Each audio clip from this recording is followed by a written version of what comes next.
Hello friends, வணக்கம். Welcome back to my YouTube channel. So இன்றைக்கி நம்ம பார்க்க போகிற டாபிக் என்ன அப்படின்னா, ஒரு மலர் சாகுபடி பற்றி தான் பார்க்க போகிறோம். என்ன மலர் அப்படின்னா மல்லிகை. ஸோ எல்லாத்துக்குமே தெரிஞ்சிருக்கோம். ஸோ நான் ஏன் அதை செலக்ட் பண்ணேன் அப்படின்னு பார்த்தீங்கன்னா, எங்கள் ஊர் தோவாலை. ஸோ எங்கள் ஊரில் பூக்கு தான் வந்து ஃபேமஸ்ஸு. இன்றைக்கி வந்து 24/12/2020 இன்றைக்கி டேட்டு. இன்றைக்கி வந்து எங்கள் ஊரில் 1 கிலோ மல்லிகைப்பூனுடைய விலை 4000 ரூபாய். இன்றைக்கி நேற்று 3000 ரூபாய், இன்றைக்கி 4000 ரூபாய். எதனால் அப்படின்னா, இந்த மார்கழி மாதம் கோயிலில் விசேஷங்கள் நிறைய இருக்கும். அதனால் வந்து பூக்கள் அதிகமாக வந்து கேரளாவில் இருக்கிற கோயில்களுக்கும் சரி, தமிழ்நாடு கேரளா பார்டரில் இருக்கிற கன்னியாகுமரி மாவட்டத்தில் கோயில்களாக இருந்தது சரி, அதிக லெவலில் மல்லிகைப்பூ தேவைப்படுறனால தான் இன்றைக்கி இந்த ரேட்டு. ஸோ அதனால தான் நாமளும் வந்து நம்ம பண்ணையில் வந்து 2 ஏக்கர் நாங்கள் மல்லிகைப்பூ வச்சுருந்தோம். கிட்டத்தட்ட ஒரு ஏக்கருக்கு வந்து பார்த்திங்கன்னா 2000 செடி வச்சுருந்தோம். கொஞ்சம் அதிகமாக நெருக்கமாக தான் வச்சுட்டோம். ஆக்சுவலாக பார்த்திங்கன்னா ஒரு 3200 செடி வைக்கலாம். அதுதான் கரெக்டான நெருக்கம். பட் அதை விட நெருக்கம் கம்மியாக கூட வைக்கலாம். ஏன்னா 6 அடிக்கு 6 அடி வச்சா கூட, ஸ்கொயரில் 6க்கு 6 வச்சிங்கன்னா கூட கரெக்டான ஸ்பேஸிங் தான் நான் சொல்லுவேன். ஏன்னா மல்லிகையும் வந்து பார்த்திங்கன்னா நல்ல பெருசாக வளரக்கூடிய செடி தான்.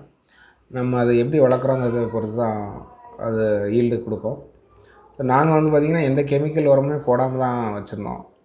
எதுக்காக அப்படின்னா, ஜாஸ்மின் ஆயிலெலாம் பார்த்திங்கன்னா ரொம்ப ரேட்டு, லட்சக்கணக்கான ரேட்டு. ஜாஸ்மினில் இருக்கிற அந்த எசன்ஸ் எடுக்கிறது, எசென்ஷியல் ஆயில் அப்படின்னு சொல்லுவாங்க. ஸோ நம்ம பிளான் அதுதான் தான் இருந்துச்சு. ஆக்சுவலாக அது ட்ராப் ஆகிடுச்சு. என்ன அப்படின்னா, இந்த 2016 வந்த ஒரு பயங்கரமான வறட்சினால் நாம் வச்சுருந்த 4000 செடியில் கிட்டத்தட்ட 2500 ஒரு 3000 செடி வந்து பட்டு போச்சு. ஸோ அதனால் என்ன ஆயிடுச்சு, அதுக்கப்புறம் இவ்வளோத்துக்கு நாங்கள் ட்ரிப் இரிகேஷன் போட்டு தான் வச்சுருந்தோம்.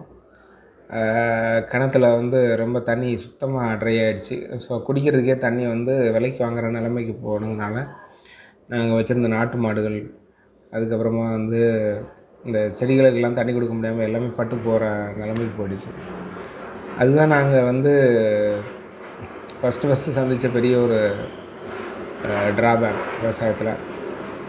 ஸோ அது கிட்டத்தட்ட 2.5 கிலோ வரைக்கும் பறிக்க ஆரம்பித்து மார்க்கெட்டுக்கு ஒரு மினி பஸ்ஸில் கொடுக்க ஆரம்பிச்சிட்டாங்க. எங்கள் அப்பாவே பறித்து எல்லாமே அவங்களே பண்ணிட்டாங்க. அப்புறம் 2-3 பேர் லேபர் வச்சுருந்தோம், பர்மனெண்ட் லேபர். அவங்க எப்படின்னா, இந்த செடிக்கு களை வெட்டுறது, ஸோ உரம் கொண்டு போடுறது. நம்ம மாடு வச்சுருந்தோம், மாட்டு சாணத்தை கொண்டு போய் போடுவாங்க. நம்ம அமிர்த கரைசல் மாதிரி தயாரித்து, ஸோ அது அப்புறம் வெர்மி கம்போஸ்ட் ஆக்கி, ஸோ கம்போஸ்ட்டை கொண்டு போய் அவங்க அதனுடைய தூரில் போட்டு, அது மாதிரி அதுக்காகவே அவங்கள வேலைக்கு வச்சுருந்தோம். கிட்டத்தட்ட 1.5 வருஷம் வரைக்கும் நல்லா தான் இருந்துச்சு. பட் நமக்கு ஈல்டும் கிடைக்க ஆரம்பிச்சிச்சு. பட் அந்த வறட்சியில் நமக்கு வந்து அதுக்கப்புறம் காப்பாற்ற முடியல. ஸோ அது ஒரு துரதிர்ஷ்டவசமான ஒரு விஷயந்தான். ஸோ நமக்கு தண்ணி அந்த வறட்சி வந்து பார்த்திங்கன்னா 146 வருஷத்தில் ஒரு தடவை வந்த ஒரு வறட்சி. நார்மலாக அவ்வளோ பயங்கரமான பீக் ட்ராட் சீசன் வராது, பட் வந்துருச்சு. அதனால் நம்ம இப்போ மல்லிகைப்பூ பொறுத்தளவில் ஒரு பெரினியல் கிராப் அது ஆக்சுவலாக. ஸோ பெரினியல் கிராப்பு அப்படிங்கும்போது 50 வருஷம், 100 வருஷம், 1000 வருஷம் கூட வளர்க்கலாம். எப்படின்னா, அது நல்லா வளர்ந்துட்டுருக்கும்போது நீங்கள் கூட அதனுடைய ஒரு கிளையை எடுத்து நீங்கள் மண்ணுக்குள்ளே மழை நேரத்தில் மண்ணுக்குள்ளே பூத்து வச்சுட்டு நீங்கள் அந்த கிளையை கட் பண்ணிட்டீங்க அப்படின்னா, தாய் செடியை நீங்கள் பிடுங்கி போட்டுட்டு, ஸோ இதிலேருந்து கூட நீங்கள் திருப்பி புதுசாக ஒரு செடியை வளர்க்க ஆரம்பிக்கலாம். அது இன்னொரு 30 வருஷம் அந்த செடி பூத்துக்கிட்டே இருக்கும். அதனால் 1000 வருஷம் கூட நீங்கள் அந்த செடியை வளர்த்துக்கிட்டே இருக்கலாம். அது மாதிரியான ஒரு 1000 வருஷம் கூட உயிரோடு இருக்கும். அது அப்படியே அது மாதிரியான ஒரு பெரினியல் கிராப் தான் வந்து பார்த்திங்கன்னா அந்த ஜாஸ்மின். இது நல்ல ஒரு வருமானம் தரக்கூடிய ஒரு பயிர் தான். ஆனால் வந்து கரெக்டாக நமக்கு தண்ணி இருந்துச்சு அப்படின்னா தாராளமாக வைக்கலாம். பட் லேபர் இன்டென்சிவ் இது. ஸோ லேபர் இன்டென்சிவ்னால் உங்களுக்கு பூ பறிக்கிறதுக்கு வந்து பார்த்திங்கன்னா கண்டிப்பாக நிறைய ஆட்கள் தேவைப்படுவாங்க. அதனால் இது வந்து ஒரு லேபர் இன்டென்சிவ். அது மட்டும் இல்லாமல் களை வெட்டுறது, டெய்லி களை வெட்டணும். ட்ரிப் இரிகேஷன் போட்டால் களை வெட்டுறதுக்கு அந்தளவுக்கு அவசியம் வராது. கால் வெட்டி பாய்க்கிறது வந்து கண்டிப்பாக தவிர்க்கணும். ஏன் அப்படின்னா இதுக்கு ட்ரிப் இரிகேஷன் தான் இதுக்கு வந்து பெஸ்ட்டு ஒரு ஒரு பெஸ்ட் இரிகேஷன் மெத்தடு. அதனால் அதுதான் பண்ணணும். அதுக்கப்புறமா உங்களுக்கு தண்ணி நிறைய இருந்துச்சு, ஸோ ஆளுங்களும் வந்து லேபரும் கிடைப்பாங்க அப்படின்னு நினச்சிங்கன்னா கண்டிப்பாக நீங்கள் இந்த பயிர் பண்ணலாம். எங்கள் ஊரை பொறுத்தளவில் இந்த பக்கத்து ஊர்கள்லேருந்து கொடுக்க முடியாத அளவுக்கு மல்லிகைப்பூவினுடைய தேவை அதிகமாக இருக்குது. இந்த வீடியோட ஸ்டார்டிங்லேயே நான் சொல்லியிருப்பேன் 4000 ரூபாய் அப்படி இன்றைக்கி டேட்டில். ஸோ 4000 ரூபாங்கிற பட்சத்தில் பார்த்துக்கோங்க நீங்கள் எவ்வளோ டிமாண்டு இருக்குது அப்படிங்கிறது. ஸோ அதனால் சேலம், மதுரை அங்கேருந்து கூட வரும். பொதுவாக நிலக்கோட்டையிலேருந்து தான் நிறைய பூ வரும் எங்கள் ஊருக்கு. மல்லிகைப்பூ நிறைய பூக்கள் வரும். அதனால தான் நாங்களும் வந்து இதை ஆரம்பித்தோம். பட் அன்ஃபார்ச்சுனேட்லி அன்சக்ஸஸ்ஃபுல் ஆகிடுச்சு. சக்ஸஸ்ஃபுல் ஆகாமல். ஆனால் பண்ணலாம். இந்த இந்த இந்த ஜாஸ்மினை வந்து பொறுத்தளவில் தாராளமாக பண்ணலாம். ஏன்னா விலை வந்து பார்த்திங்கன்னா லோ பாயிண்ட்டுக்கு போச்சுன்னா 50 ரூபாய்க்கும் போயிருக்கு. இதே மாதிரி 4000 ரூபாய் 5000 ரூபாய்க்கும் கூட போயிருக்கு. இது வந்து இயற்கையானது தான். ஸோ பூ குறையும் போது தானாக விலை ஏறும், பூ அதிகமாகும்போது தானாக விலை குறையும். பட் ஆவரேஜாக பார்த்திங்க அப்படின்னா கண்டிப்பாக ஒரு 300லேருந்து 400 ரூபாய் நமக்கு ஒரு கிலோ ஒரு வருஷத்துக்கான ஆவரேஜ் கண்டிப்பாக இதுலேருந்து கிடைக்கும். நீங்கள் ஆர்கானிக் சர்டிஃபிகேஷன் வாங்கிட்டு இதை வந்து ஒரு நான் சொன்ன மாதிரி எசென்ஷியல் ஆயில் எடுக்கிற மாதிரியான ஒரு இதை கொண்டு போகணுன்னா அப்பவும் வந்து இது ஒர்த்ஃபுல்லான ஒரு கிராப் தான். பண்ணலாம்.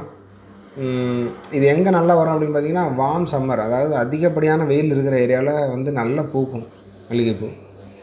நல்ல வெயில் இருக்கணும், கீழே வந்து மிதமான கிளைமேட், அது மைக்ரோ கிளைமேட் இருக்கணும்.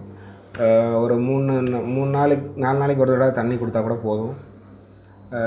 இயற்கை முறையில் பண்ணால் கண்டிப்பாக வந்து உங்களுக்கு பூ வந்து அதிகமாக கொடுக்கும். நீங்கள் ஃபோட்டோஸ்லாம் பார்த்தீங்க அப்படின்னா தெரியும். நம்மளுடைய பூ நிறைய கிடைக்கும். அந்த பட்டு வந்து பெருசாக இருக்கும். அது ஆக்சுவலாக நோய்களை கட்டுப்படுத்துறது இயற்கை முறையிலே கட்டுப்படுத்தலாம். ஒன்றும் பெரிய ஒரு விஷயம் ஒன்றும் கிடையாது இது. ஸோ எங்கள் ஊரை பொறுத்தளவில் மல்லிகைப்பூவுக்கு தேவை ரொம்ப ரொம்ப அதிகம். ஏன்னா மாலை கட்டுறதா இருந்தாலும் சரி, கல்யாண வீடுகளுக்காக இருந்தாலும் சரி, கோயில்களுக்காக இருந்தாலும் சரி, அதிக அளவில் வந்து மல்லிகைப்பூ யூஸ் பண்ணுவாங்க. ஸோ அதனால தான் எங்கள் ஊரில் வந்து மல்லிகைப்பூக்கு அதிகமான டிமாண்டு. ஸோ விலை குறையும் கூடும். இது ஒரு ஃப்ளக்சுவேட்டட் விலை இருக்கிற ஒரு பயிர் தான் இது. ஸோ அதனால் பயிர் பண்ணலாம். நீங்கள் இதுக்கு முன்னாடி அதை பயிர் பண்ணோம் அப்படின்னு நினச்சிங்க அப்படின்னா ஃபஸ்ட்டு ஒரு பயங்கரமான ஒரு ஃபீல்டு ஒர்க் பண்ணுங்கள்.